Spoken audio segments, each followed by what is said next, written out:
They come the gangsta, no one Welcome! We are super excited to introduce Brain, the Brain, a completely new experience for Omnisphere.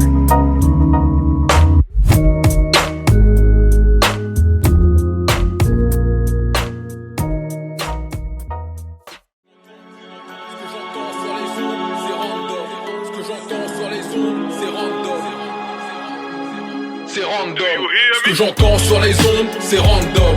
Aucune attente, zéro hype de leur album. L'empreinte c'est du premium. Du hip-hop, je te donne l'essence, le quantum. Ce que j'entends sur les ondes. Mes amis, bon retour dans les podcasts de l'antifragilité. C'est un plaisir encore une fois de vous recevoir pour un petit moment à passer ensemble. Petit moment de réflexion aujourd'hui, philosophique, un petit peu en profondeur par rapport à l'analyse actuelle de la situation, mais aussi des choses que je pressentais et que je ressentais en moi vis-à-vis des réactions que j'observe, tout simplement parmi mes proches en fait, mes plus proches, et surtout vis-à-vis de la génération de nos parents qui sont nés dans les années 50, dans les années 60.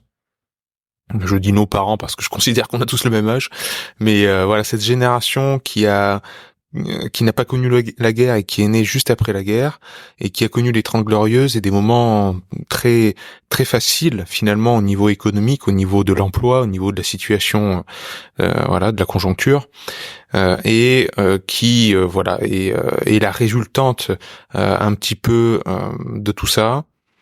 Et qui malheureusement, comme l'expression que j'ai déjà utilisée ici, les temps durs créent des gens forts et les temps faciles créent des gens faibles.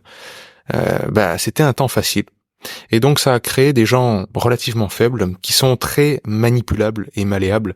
Et force est de constater que aujourd'hui c'est vraiment le journal de France 2 et c'est la pensée unique qui arrive à se répandre très facilement.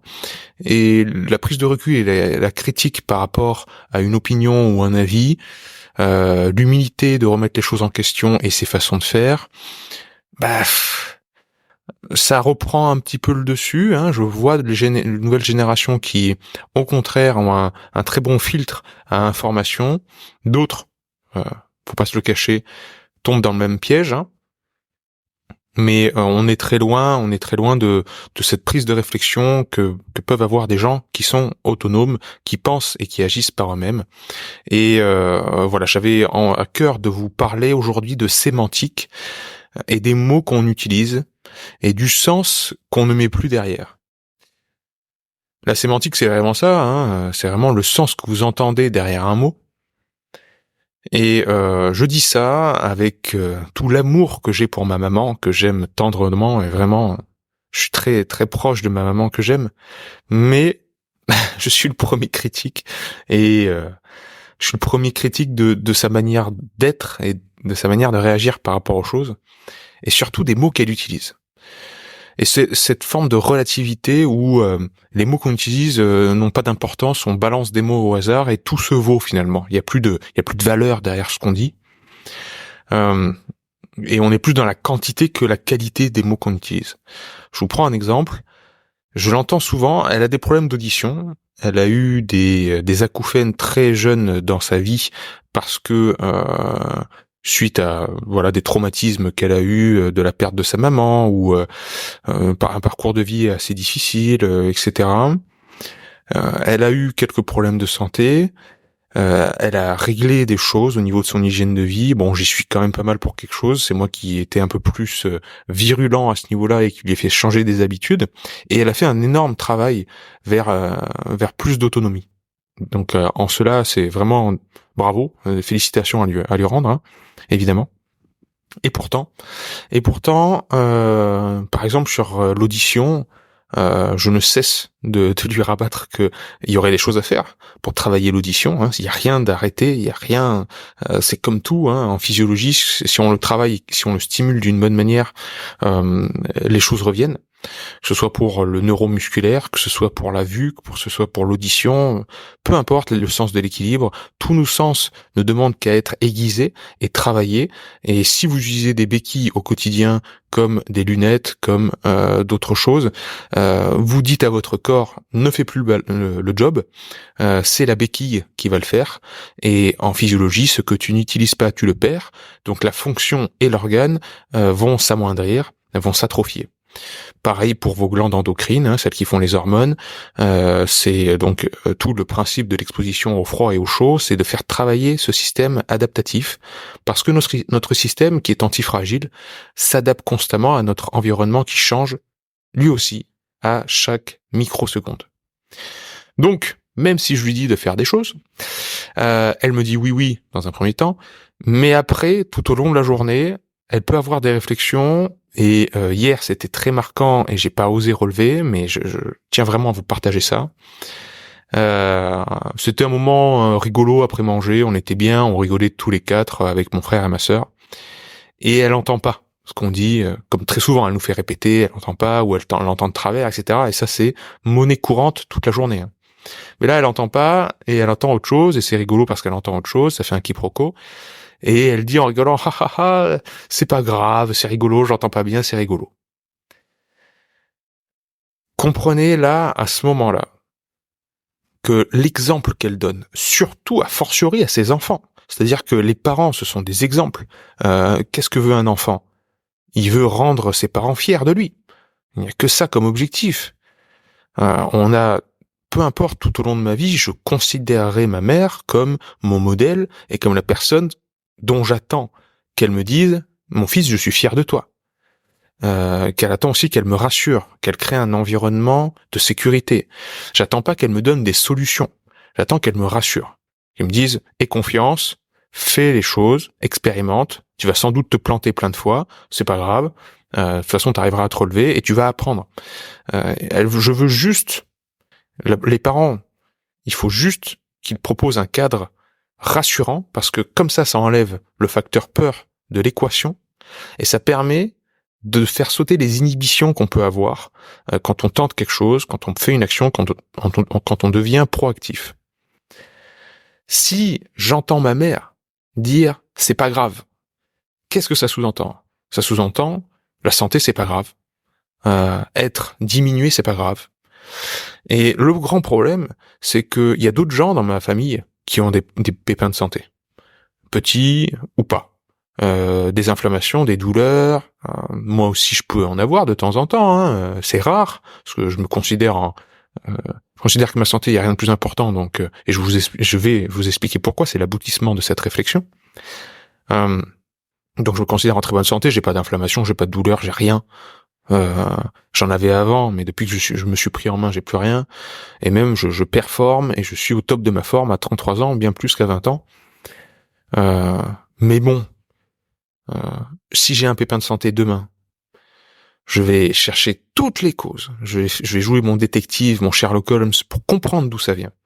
Et ne plus refaire ces erreurs. Je vais tirer la leçon de l'histoire et je vais pas me dire, c'est pas grave, c'est la vie. C'est ce fatalisme et cette résignation qui nous est donnée par cette génération de baby boomers là, qui a foudroyé pour moi la société. C'est-à-dire que tout d'un coup tout se vaut, tout d'un coup tout est de l'ordre du destin et de la fatalité, on peut rien y faire. J'ai une audition qui est diminuée, tant pis. Je laisse entrer en fait en moi, dans ma vie, la médiocrité. Et la médiocrité, c'est le plus haut taux d'égoïsme. Retenez bien cette phrase qui pour moi est d'une pertinence qui vous donnerait une idée de la notion d'infini. La médiocrité est le plus haut taux d'égoïsme. C'est une phrase que martèle feu Charles Poliquin, qui était l'un des plus grands coachs de force, qui a coaché des athlètes olympiques à tir-larigot, et qui est tiré d'un livre, si je dis pas de bêtises, qui s'appelle Le Samouraï compatissant, de Clémer, je me souviens plus de l'auteur. Bref. La médiocrité est le plus haut taux d'égoïsme, parce qu'en fait, si vous laissez rentrer la médiocrité en vous, vous influencez obligatoirement, vous nivelez par le bas obligatoirement ceux qui vous entourent. Vous laissez transparaître, vous donnez l'information de la médiocrité. Vous rayonnez la médiocrité.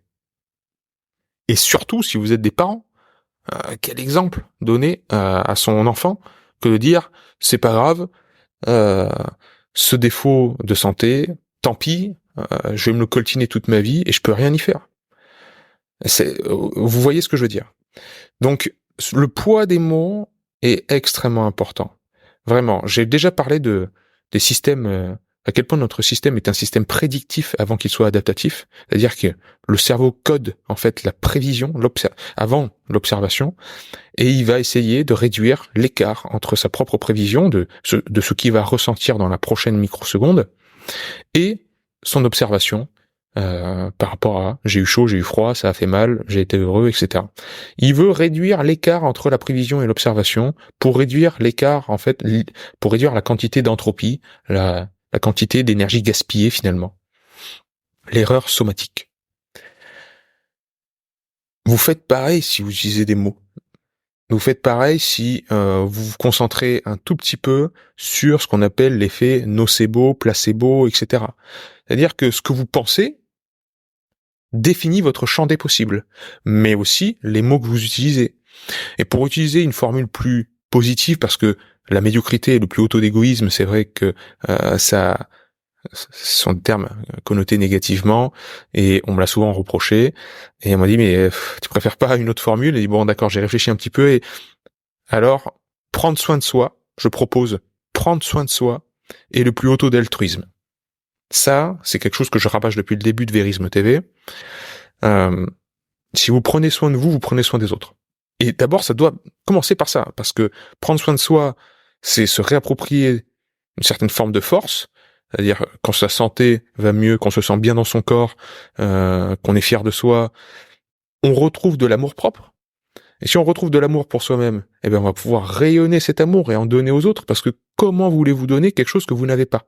Donc si vous voulez aimer, prendre soin des gens que vous chérissez, il faut d'abord s'aimer soi-même. Sinon, on va sentir que c'est maladroit, on va sentir aussi que ça va vous épuiser. Vous allez vraiment vous épuiser si vous ne donnez pas à partir de votre débordement. Il faut d'abord déborder d'amour pour soi-même. C'est-à-dire, je m'aime bien, je repense à l'enfant que j'étais quand j'étais petit, je m'aime tendrement, et je suis fier de moi pour tout ce que j'ai fait, toutes les épreuves que j'ai passées, et ça va aller, j'ai confiance, etc. Et petit à petit, en faisant des petites choses au quotidien, par exemple les pratiques de la loi de l'Hormèse, on arrive justement à être un petit peu plus fier chaque jour et se sentir fort chaque jour envers soi-même. Et donc à donner aux autres. Et surtout pas utiliser des formules si arrêtées et si en fait pernicieuses pour les gens qui nous entourent, du type c'est pas grave, tant pis, c'est rigolo que je sois diminué physiquement, etc. Non, considère que c'est important, considère vraiment ton corps et ton esprit comme un temple sacré qu'il faut chérir et protéger. Donc j'ai évoqué les termes de nocebo et de placebo. Ça renvoie, vous pouvez vous documenter sur les travaux de Patrick Lemoine, très intéressant sur le placebo et le nocebo. Et cette petite expérimentation au niveau des vers, certains types de vers qu'ils ont... alors ils se sont fait tout un tas de tests sur les animaux, les mammifères et les vers et les souris. Alors ces pauvres animaux qu'on torture pour nos propres expériences, évidemment, je ne le cautionne pas, hein. Mais ça nous permet d'observer comment le vivant réagit. Et ils ont fait l'expérimentation avec des vers donc qui baignent dans un liquide. Et ces vers qui vivent dans ce liquide, l'expérimentation c'est ils mettent une lumière forte, un éclat lumineux, et tout de suite derrière un choc électrique. Donc lumière forte, choc électrique, lumière forte, choc électrique. Et après on voit uniquement lumière sans le choc électrique, et les vers réagissent et ont les mêmes réactions biochimiques. C'est-à-dire, il se passe les mêmes réactions dans le corps de douleur, etc., mais sans le choc électrique. Simplement par la lumière. Donc c'est un peu le conditionnement du chien de Pavlov, un réflexe pavlovien, mais donc c'est un petit peu ça. Et là où l'expérimentation devient vraiment intéressante, c'est au niveau de la torture des vers de terre, ça passe un capot dessus parce que ils mettent ces vers de terre qui ont été traumatisés dans un mixeur, ils mixent le tout, donc ils font de la purée de vers de terre. Je vous raconte pas l'horreur, c'est un film d'horreur pour les vers de terre. Et ils en font un flacon, et dans ce nouveau flacon qui contient la purée des anciens vers de terre traumatisés, ils mettent des nouveaux vers de terre. Enfin, pas de vers de terre, des vers, enfin, de type de vers. Eh bien, ces types de vers, sans qu'ils soient conditionnés, ils leur mettent un flash lumineux, et ils contractent les mêmes sensations de douleur, ils se recroquevillent, etc., comme s'il y avait eu un choc électrique. C'est-à-dire que l'information persiste. C'est fou, ça. Rien que cette petite expérience, c'est fou. Elle est complètement folle. Ils ont fait la même chose avec les rats, ils ont fait tout un tas de tests. Vraiment, allez lire le livre de Nocebo et Placebo de Patrick Lemoine, parce que on se rend compte à quel point ça influence tout ça. Bref, ça revient à dire que l'information, elle circule par rapport à notre système prédictif, qu'il y a aussi des passages d'informations plus subtils qu'on comprend sans doute pas encore au niveau biochimique, mais vraiment subtil, j'entends au niveau informationnel. Donc on n'aura pas d'instrument de mesure quantitatif, hein, c'est pas en milligrammes, c'est pas en peu importe, on va pas savoir le mesurer tout ça, mais c'est subtil et ça passe quand même au niveau énergétique et informationnel. Peut-être qu'un jour on arrivera à le mesurer, hein, je sais pas, mais en tout cas il semble qu'il y ait quand même des passations d'informations qui nous échappent. Et qu'il faut vraiment sortir de cette résignation et de faire attention au poids des mots qu'on utilise qui conditionnent les esprits et qui conditionnent même votre champ des possibles. Hein. Et attention aux mots qu'utilisent les gens autour de vous. Ne laissez pas entrer cette médiocrité dans votre foyer. C'est pour ça que parfois je m'énerve contre ma mère, ma tante, etc. parce que je sais que ces attitudes qu'elles ont, cette génération de personnes qui sont résignées, notamment par rapport à la situation actuelle, qui sont résignées par rapport à ce que nous proposent les gens qui sont au-dessus de nous, cette société très pyramidale de la France, qui ne se révolte pas, qui ne se révolte plus, comparativement à ce qu'on a pu voir aux États-Unis, où c'est beaucoup moins top-down, c'est beaucoup plus le peuple qui demande des comptes à leurs dirigeants, et qui renverse des gouvernements. C'est ce qu'on a pu voir en Islande, c'est ce qu'on a pu voir dans plein de pays où le peuple a dit non. En France, on dit oui, on est résigné. Voilà. Et moi, je pense que la génération 68ard a beaucoup de responsabilités vis-à-vis de tout cela. La génération. Je veux dire, le système qui est né des 68ard. Je veux pas accuser les gens, je veux pas que les gens qui écoutent ce podcast qui sont de cette génération-là se sentent mal à l'aise et désignés et pointés du doigt. C'est pas le but. C'est le système qui a été mis en place de manipulation de l'information et des 30 glorieuses où c'était consommer, ne vous inquiétez de rien, fumez, buvez, etc. La cigarette, c'est bon pour la santé et peu importe. Et puis la santé, par contre, maintenant c'est la chimie, uniquement l'allopathie qui va s'en charger. Vous allez prendre ça comme des bonbons. Au moins dans le symptôme, vous inquiétez pas, il y aura une pilule. C'est vraiment ce réflexe abusif.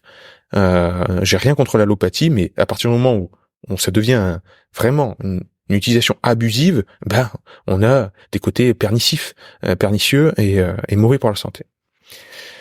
Donc voilà les amis, prendre soin de soi est le plus haut taux d'altruisme. Je vous le répète, c'était un podcast vraiment de réflexion, pas préparé, hein, comme toujours. Dites-moi ce que ça réveille en vous, dites-moi ce que ça réveille par rapport à l'actualité, par rapport à vous-même aussi, votre démarche personnelle. Est-ce que vous vous considérez comme étant important? Est-ce que vous prenez soin de vous? Ou est-ce que il y a encore des côtés, l'alimentation, le sommeil, l'exercice physique, il y a encore des côtés où vous négligez vous-même, vous vous dites que vous valez pas le coup, que voilà, il y a un petit peu peut-être d'auto-sabotage. C'est important de s'en rendre compte parce que c'est à partir de la prise de conscience qu'on va pouvoir travailler. S'il n'y a pas la prise de conscience, si vous vous posez pas avec vous-même pendant quelques minutes pour réfléchir à ça régulièrement, vous allez laisser rentrer la médiocrité en vous et dans votre quotidien, et ça va malheureusement impacter les gens que vous aimez. Donc, soyez altruiste, aimez-vous vous-même. À bientôt. La classe, ils n'ont pas les reins, ils n'ont pas la classe.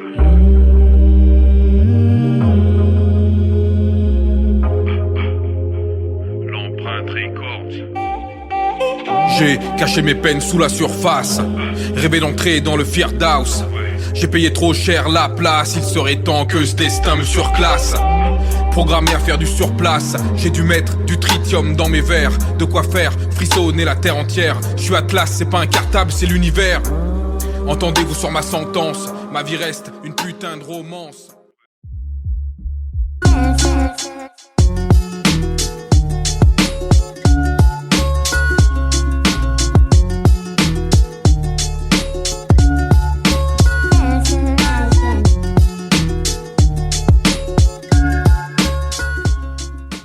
Merci pour votre écoute, les antifragiles. Si vous voulez plus de conseils, de réflexions, de retours d'expérience et développer une autonomie de la pensée et apprendre les techniques de renforcement naturel, tout ce qui touche à l'hormèse et à l'antifragilité, rendez-vous sur www.hormèse.com et inscrivez-vous à ma newsletter. Elle est gratuite. Elle est envoyée une fois tous les 3 jours. À très vite.